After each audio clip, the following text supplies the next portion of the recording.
this is my persuasive speech for Communications 101. In the United States, there are over 3.6 million cases of child abuse reported each year. As Christians, we are called by God to love others. In this country, there is a rising number of children that are abused and neglected. These children are deprived of love and compassion from those that are in charge of their lives and their well-being. As Christians, it is our responsibility to negate these crimes by helping to rebuild the trust that they have for others and injecting the love and compassion of Christ back into their lives. I am the stepfather of a child that has suffered from child abuse. I have seen firsthand how that has helped him develop trust issues with those in authority over him, as well as hamper his developmental progress and hurt his academic career. Child abuse is a very serious problem in the United States. It not only takes the lives of hundreds of children each year, but also has a devastating effects on their lives for many years to come. I will show how widespread the problem of child abuse is and how it affects the victim by comparing numbers between child abuse and children born with birth defects and showing some of the various effects that child abuse has on those that suffer or have suffered from it. Now we will address the issues and repercussions surrounding child abuse. The number of children affected by child abuse rivals that of birth defects. According to Persuasive, the number of children involved in child abuse are over 6 million per year.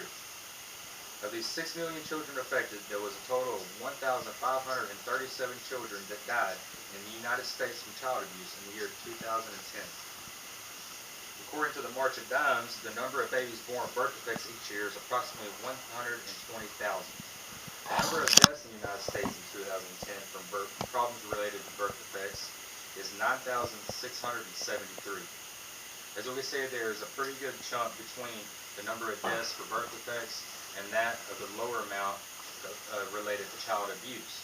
But the overwhelming difference in these numbers is between the high reported rate of children that are involved or have experienced child abuse compared to the low rate of only 120,000 with birth defects. Now I will discuss the effects of child abuse. Child abuse affects the quality of life and mental health of those that have experienced it. According to the Joyful Heart Foundation, the developmental and psychological effects of child abuse include anxiety, depression, academic problems, and difficulty connecting with others. Some of the physical traits that are developed by victims of child abuse include developing poor hygiene, eating disorders, and drug use. As stated earlier, I'm the stepfather of a child that has suffered from child abuse. I have seen firsthand the effect that it has on the relationships he has with others. He has developed an aggressive behavioral problem that has hindered him from creating long-lasting relationships that are healthy. This negative effect is something that has the probability to continue into his future relationships with others, his spouse, and his children, which in turn will continue the cycle that will be passed on to his children and his grandchildren, and so forth and so on. In conclusion, child abuse is a major issue in America, and the widespread effect it has on our nation. This devastating problem takes the lives of nearly 2,000 people each year and impacts the lives of the victims in ways that can harden them for several years, both psychologically and physically. Each and every one that has contact with a victim of child abuse has the ability to make a positive impact in the life of that child. And this possibility allows them to establish in their lives once again the love and compassion of Christ. I would like to leave you with a quote from the Archbishop of York, John Simpleton.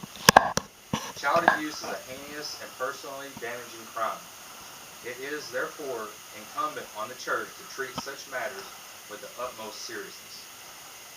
And I thank you.